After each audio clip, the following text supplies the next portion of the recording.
Ta présence parmi nous. Merci Seigneur de gloire pour ta parole. Merci pour nos cœurs disposés. Merci pour ton onction sur nous Seigneur. Merci pour ce jour spécial. Merci pour ce jour de fête, ce jour de gloire. Nous bénissons ton nom Seigneur. Parle-nous ce matin Seigneur. Sonde-nous Seigneur. Nous voulons recevoir de toi. À toi soit la gloire, au nom de Jésus. Amen. Amen. Amen. Merci Seigneur. Béni sois-tu Seigneur.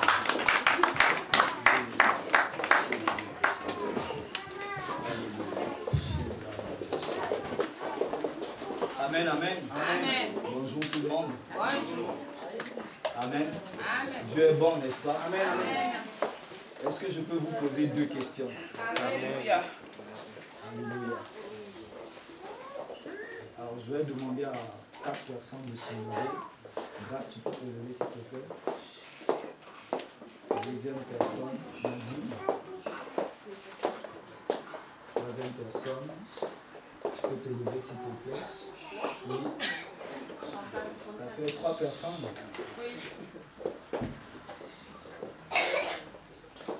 Et Carole. Amen. Amen. La question est toute simple, hein, n'ayez pas peur. Alors, dites-moi, à tour d'Europe, pourquoi nous célébrons la Pâque aujourd'hui? Amen. Pourquoi l'ange a roulé la pierre du tombeau? Pourquoi l'ange, devant le tombeau, là où on avait mis le corps de Jésus, pourquoi l'ange a enlevé la pierre? Si tu ne sais pas répondre, tu t'assois. Grâce. Non, parce que c'est le moment où tout a été décidé. Comment? C'est le moment que Dieu a décidé. Ah, c'est pour ça que l'ange a enlevé la pierre. Moi, je dirais qu'il a été conduit par l'esprit. D'accord. Il a reçu un message D'accord. pour passer à l'acte. Moi, je dirais que c'est parce qu'il ne voulait pas que la gloire soit donnée aux humains qui auraient enlevé la pierre. D'accord. Vous pouvez vous asseoir. Amen. Je vais demander à 4 autres personnes de se lever. Jusqu'à ce qu'on aura la bonne réponse. Les deux chantres vont se lever. Amen. Anna et la deuxième Grâce. Voilà. Pourquoi? Parce que quand on a tué Jésus, amen, on a mis son corps, Joseph d'Arimathée a enveloppé son corps dans un tissu, il l'a mis dans le tombeau. Amen. Le troisième jour, la Bible dit que l'ange est venu pour enlever la pierre qui fermait l'entrée du tombeau. Pourquoi cette pierre a été enlevée? Moi, je dirais que c'est afin que la parole de Dieu soit, non pas cette phrase, afin que la parole de Dieu puisse s'accomplir. Amen. Mais moi, je dirais que l'ange est venu ôter la pierre parce qu'en fait, Jésus n'était plus mort. Et s'il n'est pas mort, il n'y avait pas de raison qu'il reste encore dans ce sépulcre. D'accord. C'était l'accomplissement de la parole. Amen. Restez debout. Moi, je dirais que parce que c'était le moment de la victoire. La victoire, d'accord. Grâce. Après, c'est pour que Jésus-Christ puisse sortir. Qui puisse sortir, d'accord. Deuxième question. Parce que la question est très simple, mais le Saint-Esprit me l'a posée. Et moi, je vous repose cette question. Et moi aussi, ça m'a perturbé quand il m'a dit, mais Seigneur, comment tu peux me poser une question aussi simple? Alléluia. Amen. Donc, deuxième question. C'est ce que le Saint-Esprit m'a posé. Est-ce que Jésus avait besoin que la pierre soit ôtée pour ressusciter? Non. N'est-ce pas? Amen. Vous pouvez vous asseoir. Alléluia. Ça, c'est la question que le Seigneur m'a posée. Et ça m'a troublé. Vous savez, il y a des passages que nous lisons régulièrement, mais sans mesurer la profondeur de ce passage. La Bible dit que quand la pierre a été enlevée, Jésus n'était plus dans le tombeau. Amen. Amen. Il était déjà ressuscité. Amen.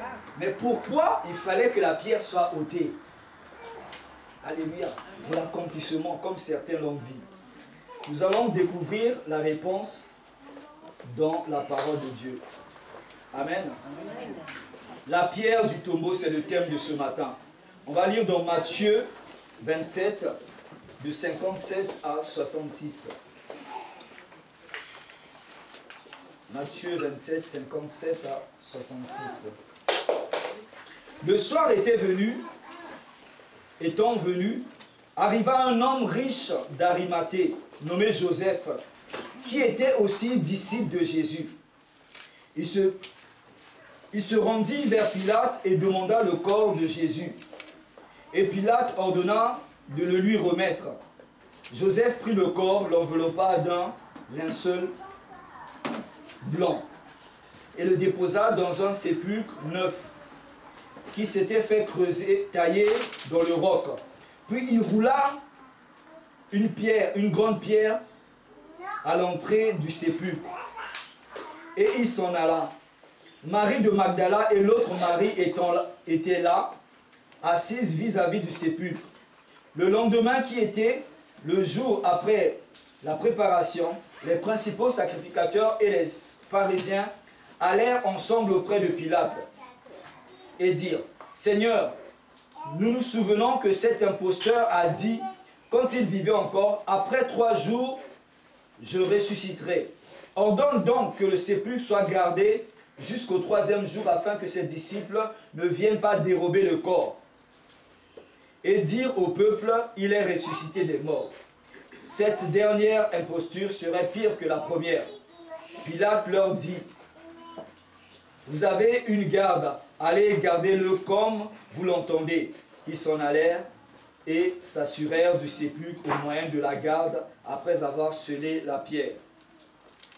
Amen. Amen, amen, amen. Donc là, nous voyons que le tombeau appartenait à Joseph d'Arimathée. Amen, amen.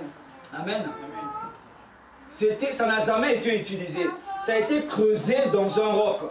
Ça veut dire que tout autour, il y avait de la pierre. Amen. Il y avait une seule issue. Ça veut dire qu'une personne qui est mise là-dedans ne pourrait pas sortir sans passer par la sortie principale. Amen. Donc, quand l'ange a enlevé cette pierre, Jésus n'était plus là. Amen, amen. Amen. Alors qu'il y avait des gardes qui étaient là.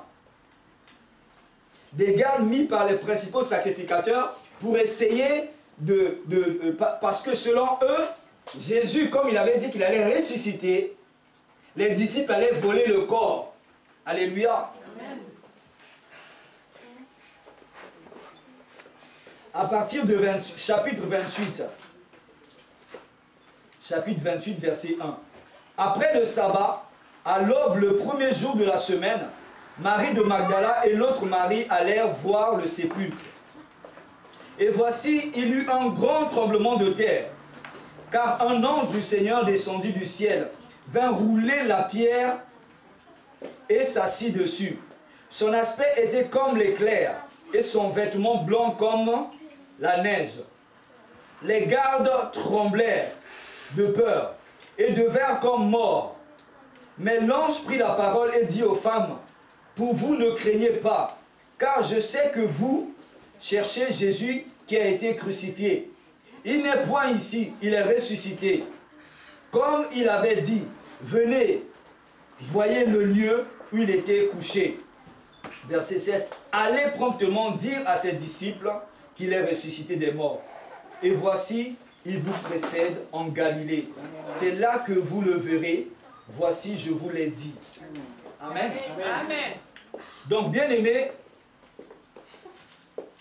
lorsque l'ange a enlevé la pierre, ce n'était pas pour que Jésus sorte du tombeau. C'était pour le témoignage. Amen.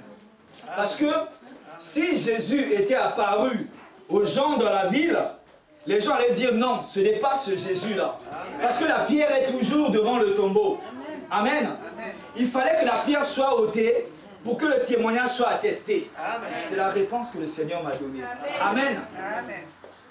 Donc les femmes sont rentrées pour voir. Jésus n'était pas là.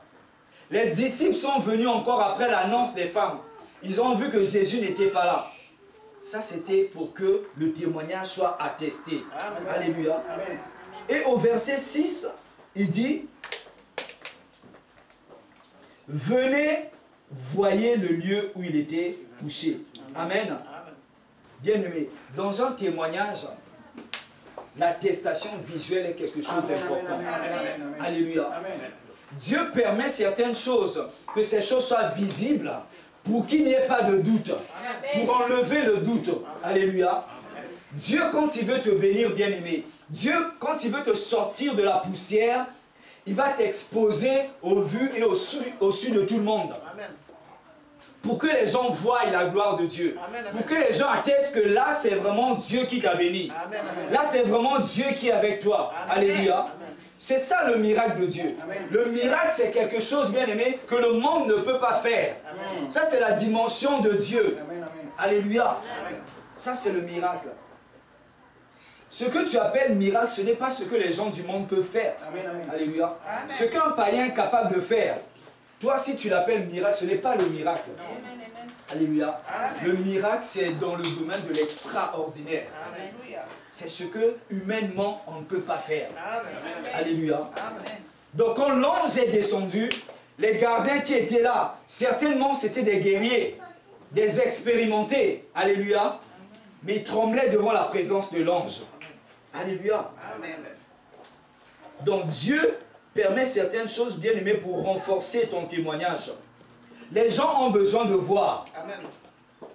Donc, quand Dieu bénit certaines personnes, bien aimées, ne vit pas caché. Alléluia. Il y a ce qu'on appelle l'orgueil. Amen. Il y a des gens, quand ils sont bénis, ils prennent toute la gloire, ils oublient même Dieu. Amen, amen, Ils se amen. vantent de cette bénédiction. Amen. Alléluia. Amen. Mais il y a l'orgueil et il y a l'exposition pour glorifier Dieu. Amen. C'est de ça que je parle. Donc, quand Dieu te bénit, bien aimé, Dieu, des fois, va te mettre dans une position d'autorité, dans une position d'élévation, pour que tout le monde te voie, pour que tout le monde constate le miracle. Amen. Alléluia. Amen. Tu dois te soumettre. Tu dois obéir. Alléluia. Amen. Joseph pouvait dire, non, moi, je ne veux pas être Premier ministre. Je veux être, voilà, je veux mettre quelqu'un devant toi, devant moi. Mais ce n'était pas sa place. Ce n'était pas sa destinée. Amen. Alléluia. Amen. Donc, bien aimé, il y a certaines personnes qui sont dans le tombeau. Amen. Et Dieu veut te sortir du tombeau. Amen. Alléluia. Pour que le miracle soit visible. Amen, amen, amen. Les gens ont besoin de voir. On va lire dans Luc 17, 14. Luc 17, 14.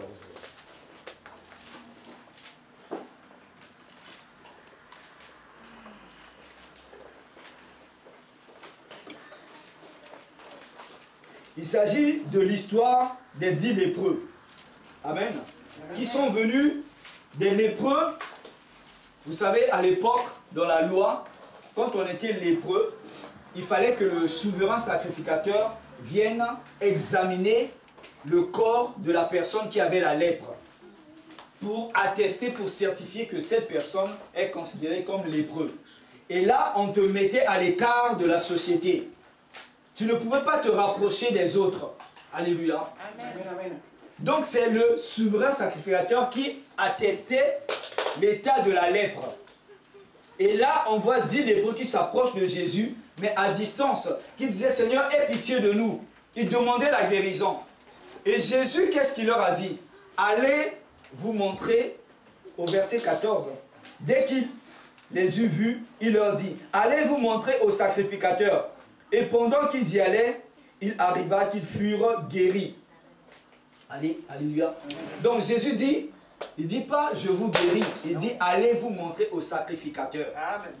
Parce que le sacrificateur avait attesté que ces personnes étaient lépreux. Amen. Mais Jésus leur dit allez vous montrer au sacrificateur. C'est pour que le sacrificateur atteste la fin de la lèpre. Amen. Atteste le miracle. Amen. Alléluia. Amen. La vue. Alléluia. Amen. Dieu va permettre certaines choses dans ta vie bien-aimée Amen. pour que les gens puissent le glorifier. Amen. Il y a des choses qui seront visibles. Amen. Amen. Allez vous montrer au sacrificateur.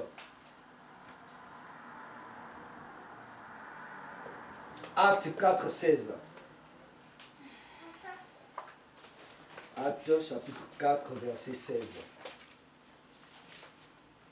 Nous allons voir encore un autre exemple. Il s'agit de Pierre et de Jean qui ont croisé un boiteux de naissance qui faisait le monde. Et quand il les a vus, il commençait à demander de l'argent. Cet homme certainement vivait de ce moyen-là, demandait de l'argent. Alléluia. Mais ce jour-là, Pierre et Jean avaient quelque chose de plus précieux que l'or et l'argent à lui donner. Ils ont dit, je n'ai ni or ni argent à te donner, mais ce que j'ai, je te le donne. Amen. Alléluia. Au nom de Jésus, lève-toi et marche. Amen. Donc ce paralytique, que tout le monde savait qu'il était paralytique. Peut-être qu'ils ont même oublié son nom. Ils le surnommaient le boiteux. Alléluia. Amen. Vous savez, c'est comme ça. Des fois, quand tu es dans une situation, les gens ne t'appellent plus par ton nom. Amen. On t'appelle la stérile. Amen. On t'appelle le chômeur. Amen, amen. Le monde t'a donné une identité. Amen, amen. Alléluia. Mais Dieu va effacer cette identité. Amen. Alléluia. Et quand il a été guéri, nous voyons au verset 16.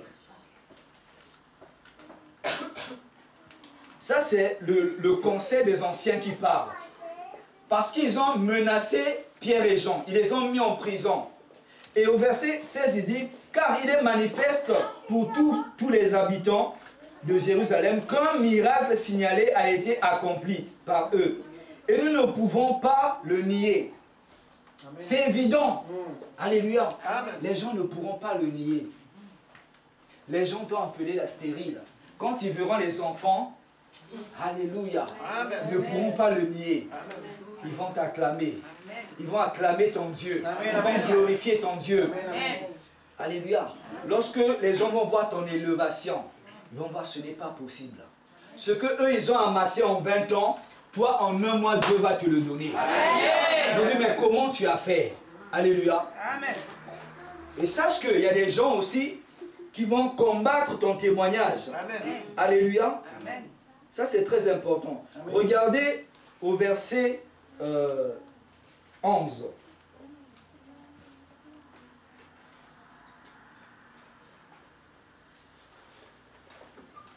Dans Matthieu, on va aller dans Matthieu 28.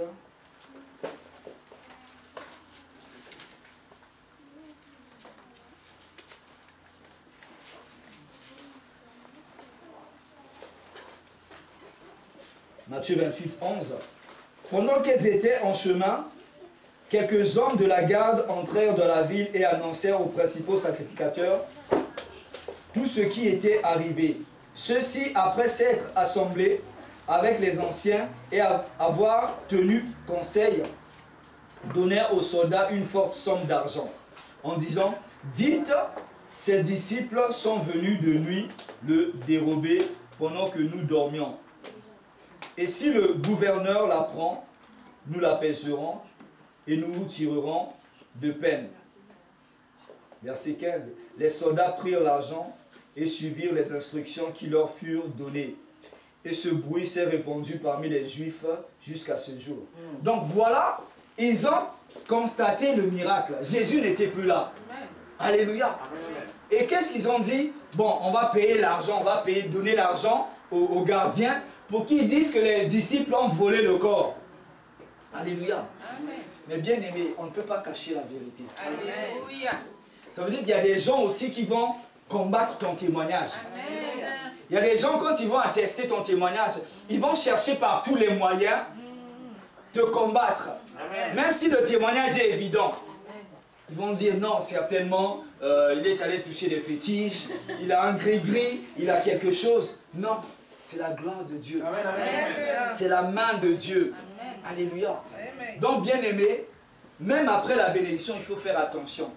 Il y a des gens qui vont se réjouir de ta bénédiction, mais certains aussi ne vont pas se réjouir de ta bénédiction. Amen. Amen. Donc, comme je disais, la pierre a été ôtée pour le Seigneur, pour certifier le témoignage, pour certifier qu'il n'était plus dans le tombeau. Et Jésus était déjà parti. Alléluia. L'ange dit aux femmes qu'il n'est pas ici. Il est en Galilée. C'est là-bas que vous allez le retrouver. Alléluia. Donc les gens bien-aimés ne vont plus te voir dans le tombeau. Ils vont te voir sur la terre de la promesse. Amen. Là où Dieu a promis pour toi. Amen, amen. Il y a un Canaan pour toi, bien-aimé. Dieu dit, je te sors de l'esclavage pour t'emmener dans un pays où coule le lait et le miel. Amen. Alléluia. Le Canaan, pour toi, c'est ta destinée. C'est là où Dieu veut te bénir. C'est là où Dieu veut t'établir. Alléluia. Mais aujourd'hui, nous voyons dans l'église certaines personnes qui sont encore dans le tombeau. Que représente le tombeau? Le tombeau représente la mort. Lorsqu'un corps est mis sous terre, bien aimé, le corps se décompose. Ça veut dire qu'il y a des personnes qui sont vivantes, mais elles meurent à petit feu. Alléluia. Amen. Pourquoi? Parce que deux personnes de mauvaise foi ont décidé de faire du mal à ces personnes, ont décidé de bloquer la vie de ces personnes, ont décidé de tuer ces personnes. Qu'est-ce qu'ils font? Ils mettent ces personnes en prison. C'est comme si tu mettais de la volaille dans une cage. Tu nourris la volaille, tu te dis, bon, un jour, quand tu vas prendre bien des formes et tout, on va te manger.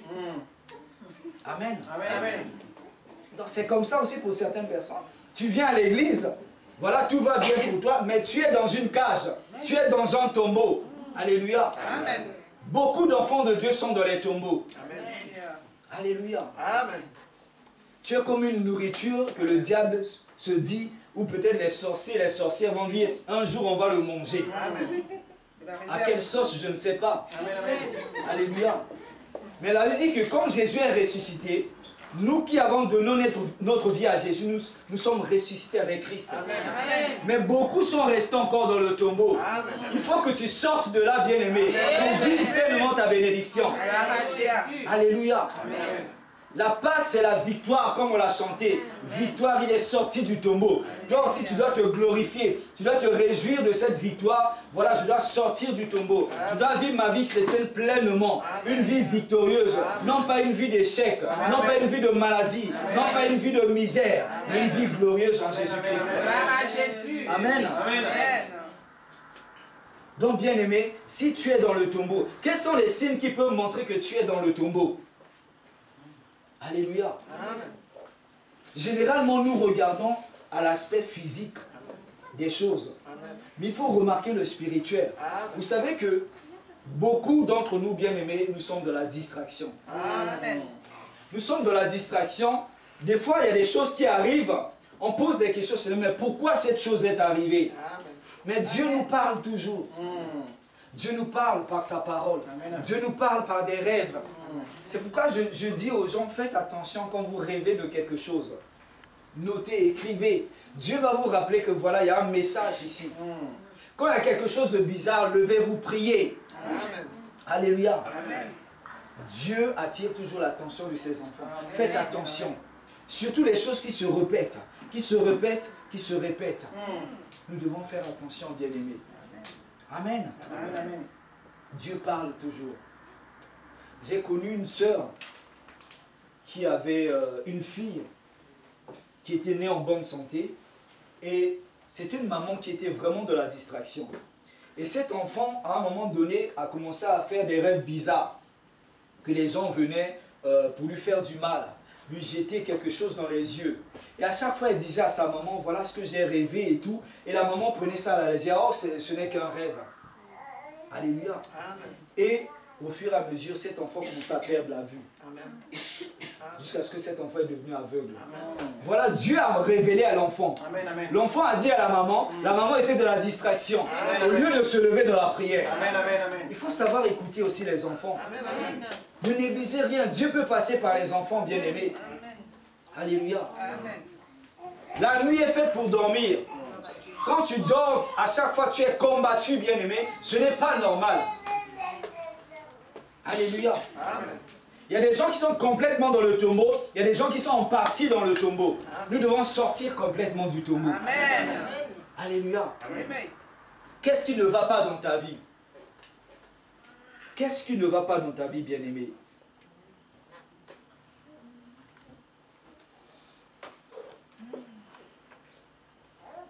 Souvenez-vous, dans Jean 11, 39, l'histoire de Lazare. Lazare, quand il est mort, qu'est-ce qui s'est passé? Lazare était en état de décomposition. Il sentait déjà.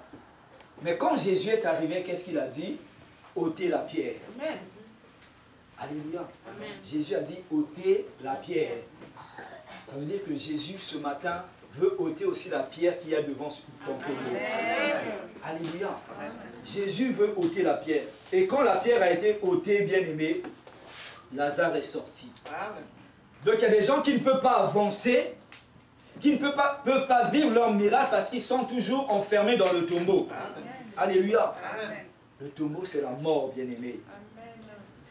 Souvenez-vous de la première Pâque. La Pâque a commencé en Égypte avec le peuple d'Israël, où Dieu frappait ce pays de différentes plaies.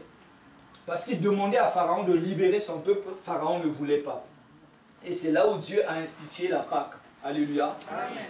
Où il a demandé au peuple d'Israël de faire des sacrifices d'animaux, prendre le sang, mettre sur les poteaux et les linteaux de porte. Amen, amen, amen. Et quand la mort va passer, la mort ne passera pas dans cette maison. Amen. Alléluia. Vous savez, aujourd'hui, bien aimé, l'esprit de mort se balade dans les familles. Amen, amen. Vérité. Alléluia. Amen. L'esprit de mort se balade dans les familles. L'esprit de mort arrive. Quand l'esprit de mort tombe sur une porte où il n'y a pas le sang de Jésus, Amen. la mort rentre. Amen, amen, Et les gens sont frappés. Mais quand la mort arrive et qu'il y a le sang de Jésus, la mort ne peut pas rentrer. Amen, amen, amen. Alléluia. Amen. C'est ça la Pâque, bien aimée. Amen, amen. Donc nous devons, c'est pour ça que régulièrement, même en famille, prenez la Sainte Seine. Vous n'avez pas besoin d'attendre l'église. Regardez comment ça se passe à l'église. Si vous ne comprenez pas, posez la question au pasteur. Prenez la Sainte Seine. Lisez la parole de Dieu. En famille, c'est puissant la Sainte Seine. Amen. Alléluia. Amen. Certaines personnes doivent sortir du tombeau. Amen. Et quand tu vas sortir du tombeau, bien aimé, il faut que tu témoignes. Alléluia. Amen. Non pas seulement que ton miracle sera visible, mais il faut que tu témoignes aussi ce que Dieu a fait dans ta vie. Amen. L'ange a dit aux femmes, allez promptement dire à ses disciples qu'il est ressuscité des morts. Amen. Allez dire. Comme la sœur disait, c'était pour le témoignage. Parce que si la pierre n'était pas ôtée, les gens allaient douter. Bien sûr. Alléluia. Mais il fallait voir. Même comme Jésus, quand il a vu les disciples, il a dit, regardez mes mains, c'est bien moi. Alléluia. Amen. Donc ce matin, bien aimé, Dieu veut que nous puissions sortir complètement du tombeau. Amen. Et que nous puissions célébrer jour après jour la victoire de la croix. La croix n'est pas une défaite. La croix est une victoire. Donc nous ne devons pas vivre dans la défaite, mais dans la victoire. Alléluia. Amen. Béni soit le nom du Seigneur. Je vais prier après, comme quoi nous allons prier tous ensemble. Père de gloire, je bénis ton nom pour ce message, pour cette interrogation que tu nous as encore posée, Seigneur, ce matin. Je bénis ton nom, Seigneur, parce que tu es bon. Merci, Seigneur Dieu de gloire, pour le sang, Seigneur Dieu de gloire, de la pierre du tombeau, Seigneur Dieu de gloire. Oh, merci, Seigneur, parce que nous savons que, Seigneur Dieu de gloire, le tombeau est vide. Christ est ressuscité. Et aujourd'hui encore, Seigneur, nous te bénissons parce que tu nous as encore rappelé ta parole, Seigneur, qui est la vérité. Laisse que cette parole reste gravée dans nos cœurs, Seigneur Dieu de gloire. Sois béni, sois glorifié au nom de Jésus. Alléluia. Amen. Amen, amen. On va se lever, on va prier. Je vais inviter le groupe de louanges. Alléluia. Bien-aimé, peut-être que ce n'est pas toi. Peut-être que tu n'es pas dans le tombeau, mais peut-être